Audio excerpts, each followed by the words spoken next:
Dear friends, welcome to my channel. My name is George Matthew, the short form of which is GM, and this explains the name of my channel, English with GM.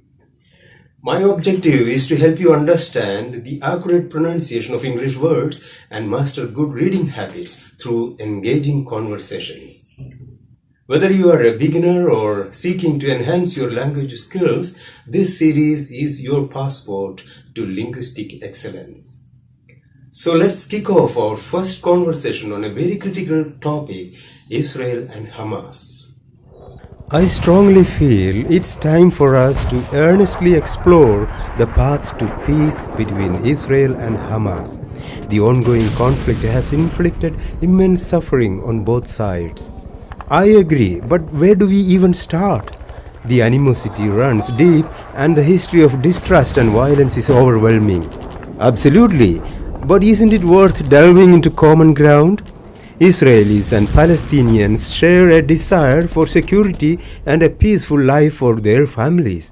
Perhaps starting with smaller, manageable steps could pave the way for something more tangible. That makes sense. Maybe we could begin with confidence-building measures like ceasefires or humanitarian gestures to foster trust. Exactly. Engaging in difficult dialogues is crucial. We need to listen to each other's concerns and find compromises that address the needs of both sides. But what about the core issues like borders and the status of Jerusalem? Those seem insurmountable. Undoubtedly challenging, but not impossible to address.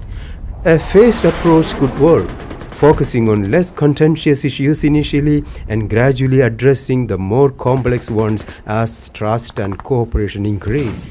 Maybe that could work. However, there will likely be opposition from hardliners on both sides who resist any compromise.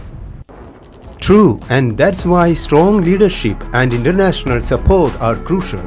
Achieving peace will require courage and vision from leaders willing to take risks for the greater good. Agreed, it won't be easy, but the benefits of lasting peace for both Israelis and Palestinians outweigh the difficulties. Absolutely, it's about creating a future where both sides can thrive, where children can grow up without fear and violence. Let's hope that the desire for peace becomes stronger than the desire for conflict. It's time to break the cycle. Thank you for tuning in. I hope you enjoyed this conversation. Stay tuned for more exciting content coming your way. Until then, take care.